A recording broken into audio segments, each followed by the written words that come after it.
The following program was provided by an independent producer solely responsible for its content.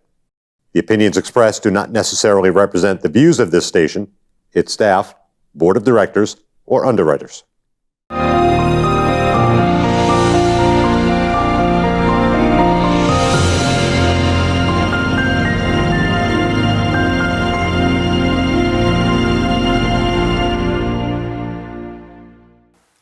Hello and welcome to The People's View. My name is David Schoeneman and I'll be your host on this program today. On People's View, we take a look at state, local, and national issues from a conservative point of view. We're normally a panel here of Republicans, and we want to bring you our viewpoint so that you're not just hearing from one side, but you're hearing from a balanced approach to issues that we're facing today. Again, my name is David Schoeneman, and I'm your host. I'm here with two of my colleagues, former state rep and a current school board member. Hi, I'm Carl Seidel, four-term Republican in the House, and now running the People's View also. I'm Doris Hohensee. I'm on my first term on the school board. Welcome. Thank you very much for coming in. It's the dog days of summer. It's 90 degrees out there today. We have thunderstorms. It's going to be 100 degrees in a couple days. But that doesn't mean nothing's happening. There's a lot going on locally in the school board and certainly on the state level too, with Governor Sununu sometimes vetoing and often vetoing some legislation that's coming out of Concord that's not really the best. But let's start with local and particularly the school board. So Doris, you're on the school board.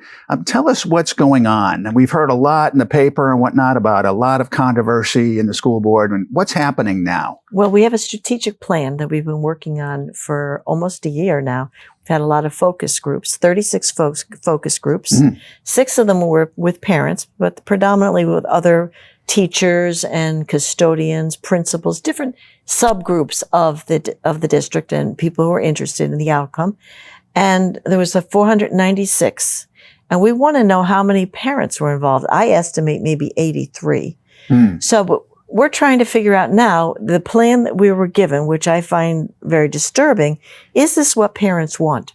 I suggest that we have a hearing. Let's get parents come in and tell us what they really think, because they give their input. We package it up and we say, this is the proposal. Well, is that what they truly wanted, or did we misunderstand what they want? Because it's got a price tag of $3 million.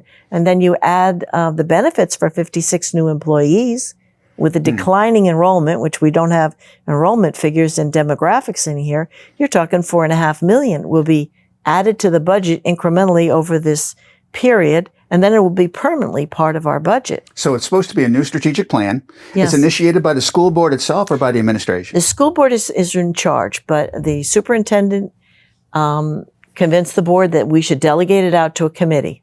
So we had one representative on it, Sue Porter, and one school board member on this committee. Yes. So really it is a delegation. It's supposed to be the school board is formulating a strategy, a strategic view for the future. Right. But administration didn't really like that approach. They wanted to form a subcommittee, which they can perhaps control. Completely. And they only have one school board member on that committee? The least experienced school board member, the one that got in on the special election that was filling up a term when Bob Hollowell left. So here's a subcommittee really of the administration that is planning the future of education, and they maybe got a few token parents involved, but it sounds like not very many. And are they keeping the school board informed? Well, that's the problem. We're trying to get information, and they're saying, oh, we've worked very hard. We've worked long hours. Why do you need this information? Well, we need this information. I'm almost at the point to file another right to know law request.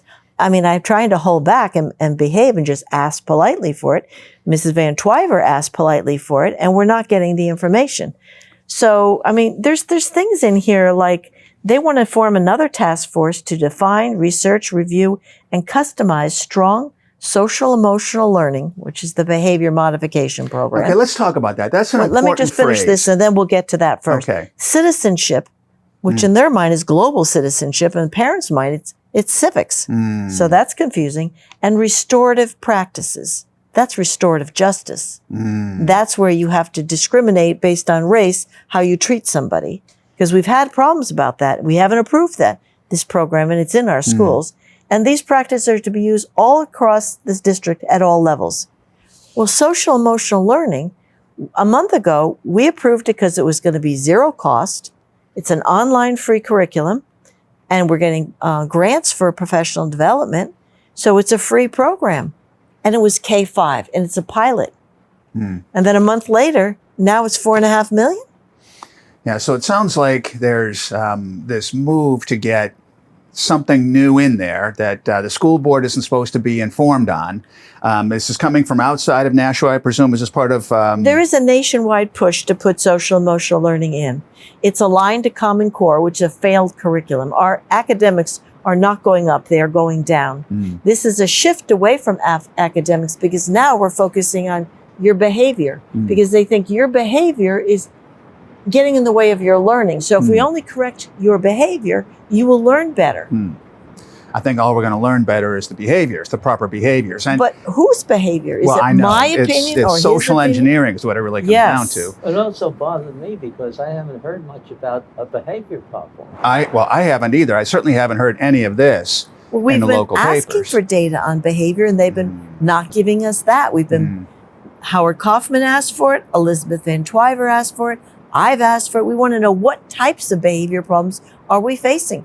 We don't get that data. Well, it sounds like it's another bait and switch, governmental bait and switch, and manufacture problem. When they manufacture an issue, they say you got behavior issues, and this is not going to cost anything. It's just going to be a pilot program. And then once it starts moving with this committee that has no real responsibility back to the school board or to the public, then this program begins to advance. I'm reminded of a statement, some of the statements I've heard out of Washington, where someone says something and then they follow it. A politician says, "Well, my facts aren't so important. It's much more important about my tone, my feelings about this are much more important." And I think this is Well, and also legitimizing to- political correctness in the school system. And it distracts you from the problem that we really have, academic standing.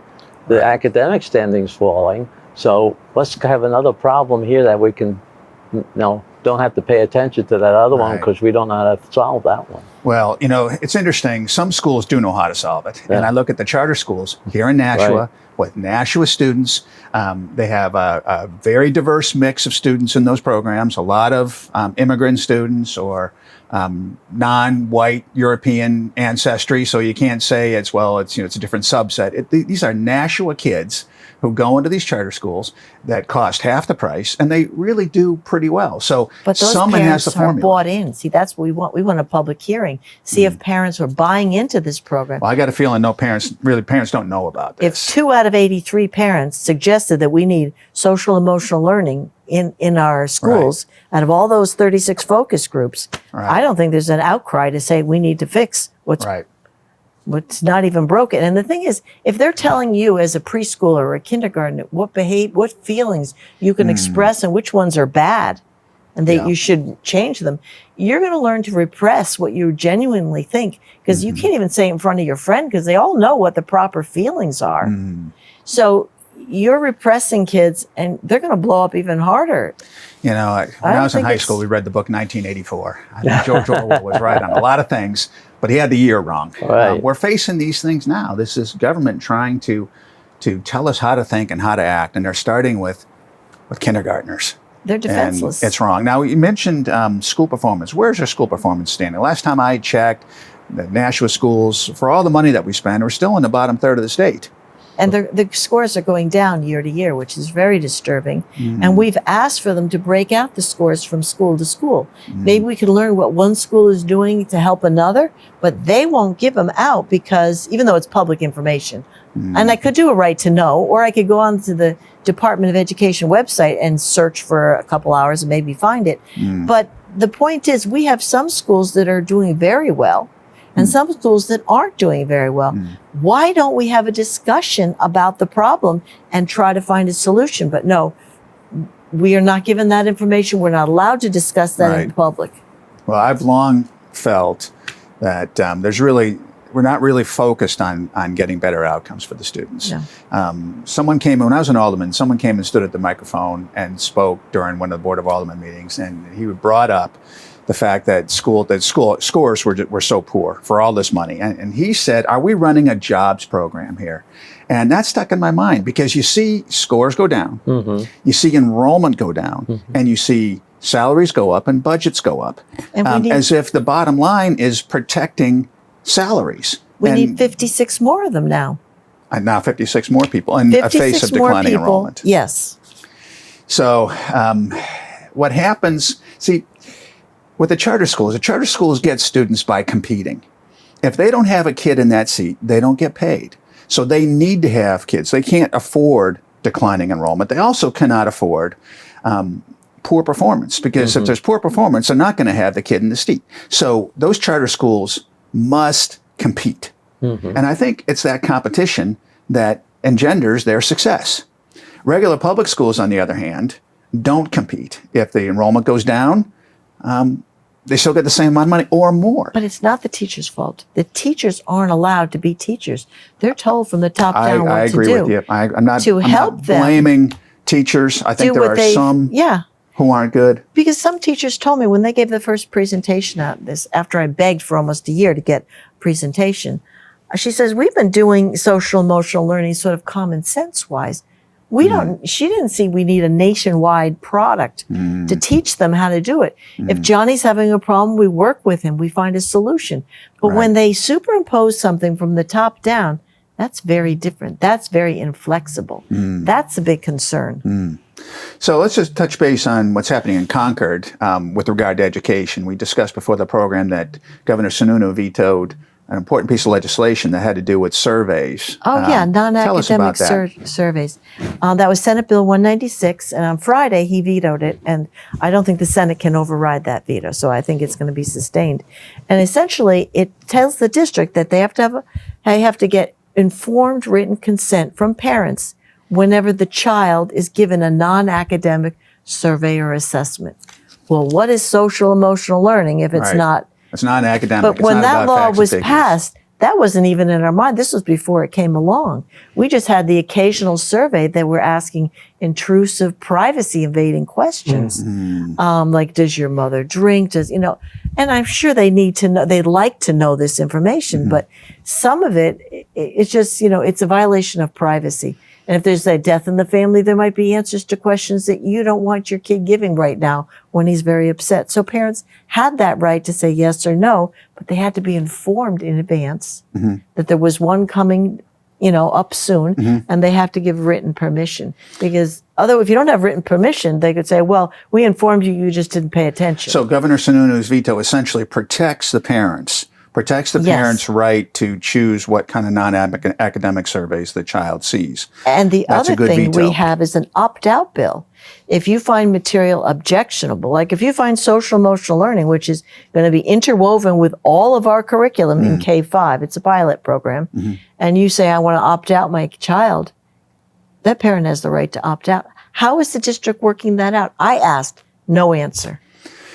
So if they don't give a board member an answer and we're overseeing the district, what kind of answer do you think a parent's going to I get? think the parents aren't getting any answers. Hopefully folks at home are watching this and learning something. They're going to tell you're the only one in the district that even has this concern. Why do you have the concern? Right. And they're going to try to make you feel isolated, like you're not important and you should just go along to get along. Yeah, it seems that the whole social emotional learning is all part of this programming of everybody, and certainly programming of students in these classrooms. And the result is we have poor performance, and we have ever increasing budgets. And I think it's also really interesting to see that this started out being free, and of course it's not. And within so a now month. it's going to be millions and millions of dollars. So folks at home should understand that there's a new program that's being discussed, not by elected representatives, but by a committee Administrative. staff, They want a basically. point, yeah. They want, who wants to kind of push this thing through. We've seen a lot of things going on in the school board that I don't think are right or good for folks at There's home or an for election taxpayers. in November. They want to change.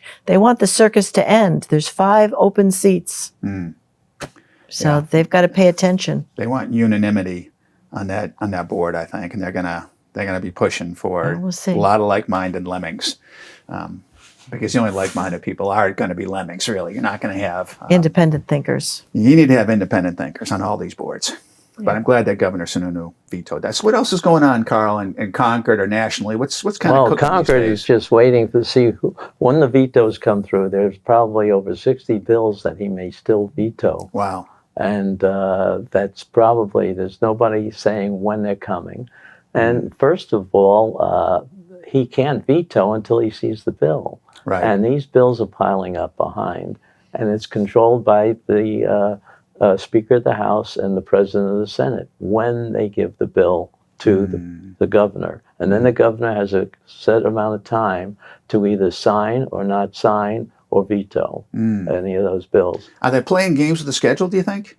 Oh, they're introducing them, I think, a little bit. I don't know when. Maybe they're going to, I don't know whether they're just going to go out, one a day or something like that for the next 60 days, or whether they're going to try to bunch it up and try to push them through just because we got to do that this week, or in the Maybe they're going to wait till he governor- wants to go on vacation, and, Yeah. and they're going to say they're going to try to ruin his vacation. Who knows? But it's political games. It sounds like. The other thing that I've heard is that they're going to have another go at the budget sometime mid-September. So that may also be the day that they have an override election too, a choice of vote on it, but by the two houses. So that's going to be interesting too, what they propose for the budget, because there are many, many things there which actually depend upon some of the bills that are going through and where we're spending our money. There are a number of things that really have changed from what was put in over the last few years. And one of the things I have a problem with, we had a program with reducing the business and the income tax, Right. and it was going over fine. We were having hundreds of millions of dollars of Yes. excess fees in the last two calendar years, and now they want to actually do retroactive taxing, which first of all, I question the constitutionality of trying to go back for January 1, 2019 and start taxing these people That at would a be different rate. incredibly unfair, Right. because businesses invest and make their decisions based on what needs to be solid ground from a legal standpoint. There were always controls on the advancement, and we're only going by fractions of a percent, gradually showing that we were getting more money coming in than was planned. Each time you do that. And so if it didn't happen, then the next decrease didn't occur. So I thought that was a fair way of approaching it. Very fair way. So there were triggers there. If the revenue didn't go up, then the subsequent decrease would not occur. Right. Interesting. Well, that sounds like good legislation. Yeah. And so the Democrats want to get rid of that. I think that there's one thing that I like about the governor is he has a business background. And that's sort of the way businesses think. You know, Right. if you want to, expand, introduce new products a lot, you go sometimes gradually. You Right. have steps, and if you don't meet the criteria for the step, you don't take the next step. Right. That's wise. And so that's what I think they have to do, not only for the overall state. I mean, we're talking about education, we're talking about other things that the city wants to do. And I think we need a little bit more of a business approach in the Right. city, too. We certainly do. We're seeing a lot of things going on in the city that just don't make much sense. And we've talked about the Arts Center on this program, and I think it's a good example, because here's a plan that has widespread appeal on the Board of Aldermen. It's a very divided appeal throughout the city, and just because you got the Board of Aldermen to vote for it doesn't now make it a success. You cannot force a success if the plan doesn't have the earmarks of success. You can't force it to work. They're trying to get a greater appeal, too, and find out the people who really want that. Are they going to invest in it? Well, apparently not yet. Okay, I mean, that's one of the When? ways you look at it. When? How long has this project been going on? It's supposed to be a couple of years. Legislation, I think, granted a couple of years, but I don't think this Board of Aldermen or the administration is too concerned with pesky little details like that. I think you're right, but I mean, there's other problems too. I'm on the rail committee, and one of the reasons I'm on it is because I don't think they were looking at it appropriately. I see. Rail can be used not just to commute, have commuters that go down to Boston and come back, Right. but it's a two-way street, and for many, many reasons, not just jobs, but we could probably get people up that are filling the jobs we can't fill with people Right. that are in New Hampshire. But it helps the education area because our schools might get more people coming up here, or people coming up for advanced degrees that already have degrees and go to either Riviera or maybe even our community colleges because they can't get that education in Massachusetts. And what about the communities? I mean, they were approaching it as if Nashua and Manchester were the only people that were really Right. worried about it. What about Merrimack, Hollis, Hudson? So now we're talking to those people, and some of those industrial parks there might want some kind of communication. There's a group, which the National Regional Planning Group has a contract to look at the busing, at transportation in the county, which I think is appropriate. And maybe that tying with the trains can increase the need for the trains too, and be a paying operation. We'll see. But that's at least they're looking at it from a more business. What are our uses, and how much would they be able to support that just with income? Right, because there has to be a certain amount of sustainability. We hear that term all the time. There has to be an economic sustainability. If we're going to do something like this, whether it's an art center or expanded rail, whatever it is, better schools, there has to be some kind of real, not just artificial, but a real justification that is economic at its roots for making these changes. It's very, very important. So I think you have to look at all the things that are going on, and a lot of things are going on. Federally, we're worried about what's being proposed. I mean, people are proposing anything to be elected. I think you brought up a cartoon in the papers, which I thought was appropriate. Yeah, there's a cartoon in today's Union Leader. Today is the 17th. Of July in 2019. And there's a cartoon today in Union Leader. It showed a guy sitting on a bench, and it's a Democrat on his shirt, or maybe a politician or something like that. But it's someone who wants to do good in society. He's got a bag of breadcrumbs sitting next to him and a few pigeons in front of him. And the label on the breadcrumbs says, free benefits, basically free stuff. And he's throwing out some breadcrumbs, and there's half a dozen pigeons, and he throws out some more, and there's 24 pigeons, throws out some more, and there's 100 pigeons, throws out some more, and he's completely covered in pigeons. And this is just the way it goes. The whole idea that we can give things for free, it can have appeal, but again, it's not going to be sustainable, because ultimately the people that want stuff for free are going to outnumber those who are able and willing to pay for the stuff that's free. The guy is going to run out of a bag of breadcrumbs at some point, and it's just the way it's going to be. So these things just don't work. Now, something I think that's very, very important too, anytime we do these giveaways or promise this stuff, is that I think that the way human beings are wired, I think we are hardwired just the way we're made. We're hardwired to want to take risks, to want to create something. Look at artists. They want to create. I think we all want to create. We create through our jobs. We create through working with our kids. We create in so many ways because that's how we're hardwired. And when we give away free stuff, we're running contrary to the way people are hardwired. And as we run contrary to the way people are hardwired, we're robbing them of their dignity. So instead of encouraging the entrepreneurship that I think we're all born with, entrepreneurship just means I'm able to think through a problem, maybe take a little risk, try something. Doesn't mean you start a business. It just means that you approach life kind of entrepreneurially. What can I do to get more of something that I need or want at this moment?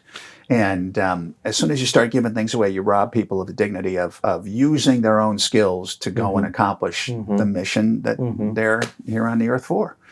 So it's bad all around. I agree with you. You see the people that they talk about how many people are making atrocious amounts of money. Well, but they worked hard for it. They worked hard for it, yeah. And they invented something, or they made something that people wanted. And so they get collected the money. I mean, I ran a company, and it's a hard job. Right. They do deserve, because your life is almost spent for that company if you're running a company. Right. And it takes away all the other time that you'd like to have with your family or friends. Yes. So for that sacrifice, we should be able to keep some of the rewards. Remember back in the 60s when welfare first came out, men would say, I won't take it Yeah, because they have integrity. right. And they didn't want to be embarrassed by taking from their neighbors. I mean, they understood that it was charity. They would get They charity. knew it was charity. They would get it from their church if they needed it, but they didn't want, I mean, it was a man's dignity and his integrity that he didn't go and ask for it. The whole family. So, Yeah, that's it the was- way It's a totally different we were brought mindset. up anyway, of the people Right. of the 50s, 60s, and 70s. Maybe if I go back that far. Well, that's right. But I think that when someone works for something, and you know, I've been laid off different times in my life, and you know, it's devastating when it can be when that occurs. And then you take a little time off, then you start maybe doing something different. I worked through a temp agency for a while, you know, just answering the phone in a business operation. And I've worked at Home Depot and, you know, places like that, which I think are great companies. And one of the things that they do is they enable people to come in, maybe getting back into the workforce or taking a little break between, or a young person or student or whatnot coming in and trying something. Because even though you look at it, you say, well, you know, it's $12 an hour. How do you make it at $12 an hour? But then after the first 40-hour week, you get a check. And then the next week, you get another one. The week after that, you get another one. It's like, holy cow, I got 3 checks. Even though it doesn't sound like much, it does begin to accumulate. And I think it empowers the person to say, you know what, I have capabilities, I have value to someone who's willing to pay me to do this job. And then maybe they go acquire more skills or look for something else, or maybe move up in that organization. So these represent great opportunities, and the opportunity is there for those who are willing to step out and to work. And to the extent that we give stuff for free, Well, it even just the robs people of mechanism, that they have no way of checking up on it. Are people Right. doing well? All these student loans that people are complaining about, given this people who really don't have the capability of handling the work that they're using the loans to pay for. And there's no follow up on it before the default occurs. Right. You wait for the people to get into trouble so that their lives is all screwed up because Yeah. their credibility is not worth anything anymore. Yeah. So you can't let that go out of control. There's a good number of students that are racking up the debt and then leaving the country. I heard Yeah. there's a growing number of Oh, students. really? I hadn't Because heard that. once you leave, you don't have to worry about the debt as long as you don't come back. You can't come back to visit. I mean, because they get into it. They're so deep in, they don't see a way out Right. because it is so expensive. It used to be when I was young. Well, I remember my brother worked at Sears pumping gas. He'd work a lot of hours. He didn't have much of a summer, but he could pay for his state school tuition and room and board with the money he earned pumping gas. Right. Now the costs are so high, and it's partly because of all that free money coming in, grants and loans. They just keep raising the prices 5% a year, whether you need to or not, and adding more bells and whistles and Things you don't need. yeah. It's a racket. You know, we have Isaac at home. He's 2.5 years old. Now he'll be 3 in October. And we think a lot about education now, you know, what we're going to do. And he's got a long ways to go before he's in college. But whatever we do, whether it's public school or private school or charter or homeschool, whatever it is, we want to make sure that we're teaching him things that are actually useful and that fit his skill set, so that when he's an adult, he has the things he needs to go out there and take care of himself, because he's going to have to take care of himself. Yeah. I don't want him to think that he should be dependent on government for, you know, some kind of subsidy or free stuff. That's not the way I want him to live, because I understand how we're wired. I know how he's wired, and we're all wired that way. I want him to be able to maximize his potential. If you've got marketability with your job skills, you can pick where you want to live. That's right.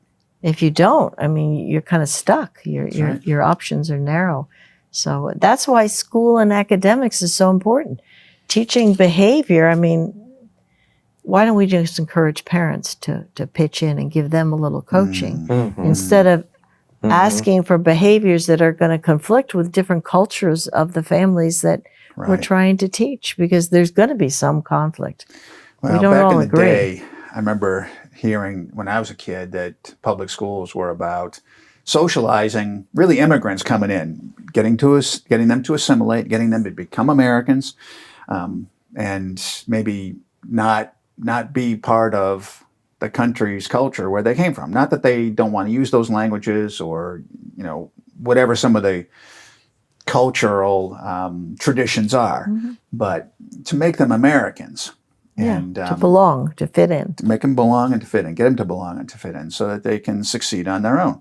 They are Americans. It's the melting pot, and now I wonder if how that's morphed into trying to make them fit a mold that's really not natural for them, and somehow it's some kind of engineering going on. Well, the Europeans finally, they all different groups from Europeans back in the early 1900s, 1800s were grouped in hate groups or whatever you want to call it, where you didn't like the Italian, you didn't like the Irish, you didn't like the Germans, whatever. And now they're more adapted to, Sure. And it's not that they don't have their days, they have celebrations on their ethnic backgrounds, but they're part of America. So Right. all the new ones that come in from either South America or Latin America or Africa or Asia, they should be they could go through the same thing, but they should be helped too, not only the children, the adults. Right. Now, we do in Nashua have a small program, but that should be increased. They should publicize it more so that the people come in and they learn English faster, they get to know the civics faster, they understand what the country is about, and then maybe they can like what's happening or influence it to be a better way. I'm a product of that. My mom's folks immigrated from Germany. My mom grew up. She was the first generation born here. I'm the second generation born here. I'm an American. My mom is certainly an American, and her folks became Americans. It was very important to them because this was the country they came to. This is where they wanted to make their homes, and they definitely participated. They kept some language at home. They certainly had food. I grew up with my grandmother's German cooking. It was very good. But they wanted to become Americans, and that's very, very important.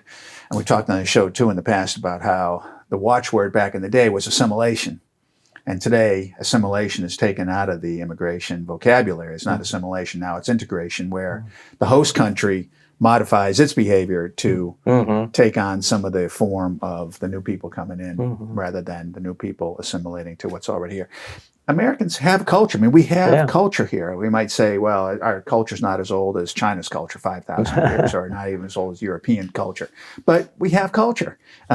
Americans are a certain way. And so I think that we need to recognize that and not be ashamed of it, and know that our culture is based on respect for the individual, a desire for freedom, a live and let live kind of approach. And we should respect that and try to keep that here and not change ourselves to become more like those other countries. I think folks are leaving those countries for a reason. We're at a position now that we have to make that stronger. We're at a choice, fork in the road, if you will, and we have to emphasize that. We are the longest democracy that has existed for this long a time. And we have a different belief than even a lot of what we would say acceptable other countries are. But our system works. It has some problems, yes, but the system works better than everybody else's, as they say. That's right. I think it works because it respects the individual and it respects the ideas, the right for that person to speak and to hear what those ideas are. And we kind of make our way down a path that works for the majority. And I think there's a push to suspend that today, whether it's in the school department where it says, well, we're not really going to do it through the school board. We're going to do it through a subcommittee, and then we're not going to tell anybody what we're doing. To me, that bothers me, if only for the fact that they don't say anything. That means that they're hiding something to me, that they're afraid it wouldn't be accepted if they went out and they promoted it the way they should. Right. Well, those meetings should have been publicized. That's When right. we had There was a committee to do privatization, which we didn't do for the custodians. By the way, we still haven't given them a contract. Really? It is. I took a different position. I didn't know what to think at the beginning, but when I found out a 4-year period, they gave them a 5% raise every year for 4 years. I said, look, the blame is on both sides. It's not like the custodians are overpaid because they did it to themselves. You agreed to it. Now you're blaming them because they're overpaid. Well, if that's the case, then, it's shared responsibility. Yes, it is. So, but they work very hard to get all the other unions a contract. But I just don't believe that they're working hard enough to get the custodians a contract. I don't understand because I was thrown off that negotiating team. But it's very disappointing to me to be on the board for 3.5 years and they have not had a contract. How many subcommittees are on the Board of Education that do work? There's 4 basic ones. There's finance, there's HR, there's policy and curriculum. Those are the 4 standing committees. And then there's the joint committee with the aldermen for bonding to, reduce. But when they come buildings. back, do they present to the whole committee a synopsis of what they're doing and what they Well, decided? for the joint committee with the aldermen, we sent over 13 months ago, we said, take the middle school project and evaluate it and report back to Yeah. us. Nothing? We've got nothing. 13 months. I mean, I understand we lost an alderman in that time, and he was very involved, and he knew a lot of the facts, and I can understand that might have slowed things down. But we went from a project either to fix the Elm Street School or redo one to now we are going to redo all 3 of the schools, rebuild 3 schools, divide the population, and make room for all the private and homeschoolers to come back to the middle school. Now, where did we get that? That was not board discussed, but they think they're going to be such a draw with this new building. And, they might be. It's possible. But they want to bring buildings don't everybody make back. Education work. But you don't just build without a plan Yeah. that's going to be successful. So here we have building for growth when our demographics are going down. Where are the demographic projections? They're not in this plan. There's nothing in this plan about demographics. Well, the system is not geared from a business standpoint to justify itself or to be successful. I often think that when there's no competition, and there's no competition, it just the school district gets money no matter. Enrollment goes up, enrollment goes down, to get more money. They succeed, they fail, they get more money. There's no reason to perform better. When And- we're trying to analyze and get the data to oversee the district, you're saying you're micromanaging. I understand. But this social emotional learning, don't you think that's micromanaging the family? It Telling certainly Johnny is. and Susie what they're supposed to think, how they're supposed to feel. Now, it's one thing you're supposed to understand 2 and 2 is 4. Right. But it's another thing how you feel about something. When they're telling Johnny and Susie what they're supposed to feel, Yeah, that's wrong. that's micromanaging. I certainly don't want my son in that kind of environment. There's no way we're going to send him to I a mean, school like that. I trust the teachers. They're wonderful people. But this isn't just the teachers. This is a national program coming down from on high. Right, So I don't know that I trust that because I haven't seen it. right. Well, the federal We don't government see has a problem too. I mean, what we understand is that Trump and his administration are against that, but yet the Department of Education is promoting it. I don't know that every how School that's Succeeds working. Act is very Yeah. confusing. It's very long and arduous, but they're talking about choice. Like if you get Right. dollars, any kind of tax dollars, and you take it to a private school, they have to accept it. And because it's federal money, it goes to private school. Now that private school is on the hook for social emotional learning and everything else. So it's a way to hook in all those schools. Did you ever hear of Hillsborough College? Yes, I did. That's one college that doesn't accept a dime from the federal government. Who's that? Hillsborough College in Michigan. And periodically they have actually meetings here in New Hampshire that see. they invite people to learn about it. But if they had a private secondary or elementary school and there were dollars attached to children and those children came to that school, they can't reject them based on that money and they would be hooked in. At the lower level, This money is No, they don't. They don't They couldn't accept refuse payments it. from any other. they don't operation. because they're college. Right. But I'm saying at the undergraduate level, or what, before you get to college, Yeah. um, Oh yeah. At This school, money Yeah. Right. won't give the private schools And a it's choice. not free money. You can't imitate Hillsdale. If No. you have a private school, you can't. That money comes in the door, it's over. You're no longer private because you're publicly funded. Well, I wonder how many folks at home Understand that? understand how this all works or have heard about it, because it's very insidious. That's the danger about the money. No, public money Start should go to handing public schools. money out. There's Yeah. always strings. Right. There's a And- definition. We're abusing the English language. If we just look at our definitions and start thinking, I think it would be clear. But we're just abusing. So what can someone do to get involved? Here we are in 2019. Run for school board. Contact me. I'll tell you how. I'll tell you how to get your petitions.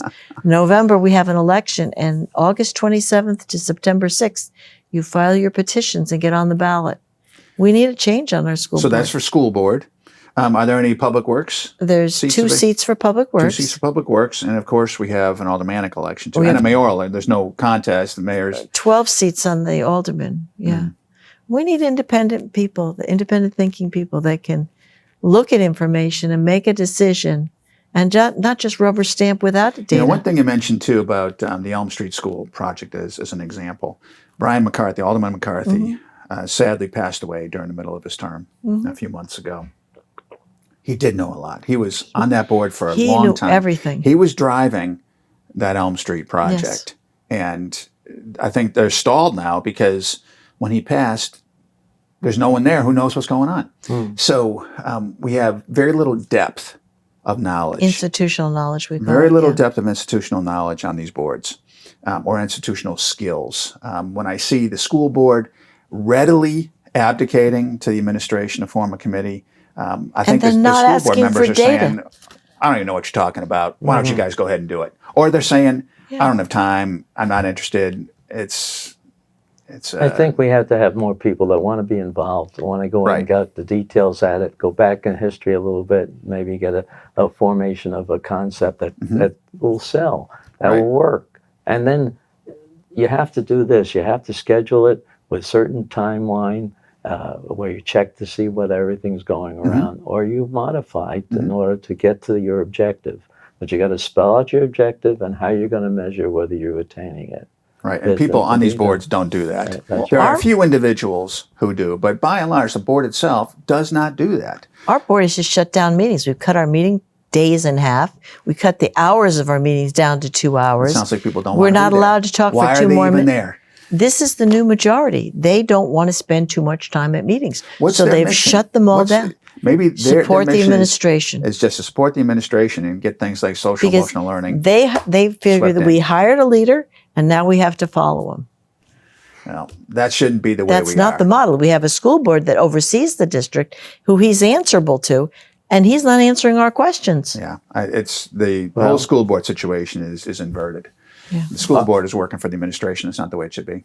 If there's anybody in our audience that's looking to help out in any way, come to the Republican meeting. Our next meeting is the second Thursday in August, and we will discuss a lot more of this stuff and get you a way of getting involved one way or another, either as a candidate or as a supporter. But we want to have interested people who are willing to put in the time to keep our city and state on the right line, and maybe even on the federal line too. We need to do that because the federal people are giving stuff away also. Yes, they are. And actually, you make a very good point, Carl. We need to have people in those slots because our system is self-government. Yes. And that means that we need to take a turn sitting in those seats and doing the job. That's the way it should be. Career politicians, that kind of thing. It's not. That's right. That's not the way to go. We shouldn't depend on someone who's going to be sitting on the board of aldermen for 20 years. If that person's there, that's fine. But all the knowledge can't be with that person. That's We need right. to get people involved. We need to, And Get people who be involved by asking questions, that's right. trying to get the information right. that's needed to make a reasonable decision on That's these right. things. And even voters who can't run, who don't become more informed, That's ask right. questions, Mhm. and don't just pull a lever. Make sure the person you're voting for is more than just a smiling face, Mhm. because that's not going to help bring Nashua forward. Right. Be involved is what we're saying. That's right. And especially those people who are lucky enough to be retired, like I was, and can spend the time doing it. But it is a very interesting job in Concord, but it is time consuming, especially if you get on the finance committee. And the same thing here on the local committees. Right. But whether you want to do one or the other, one of the three, even the county has positions that are going to be open for election next year. So we have contact information, should be on the screen.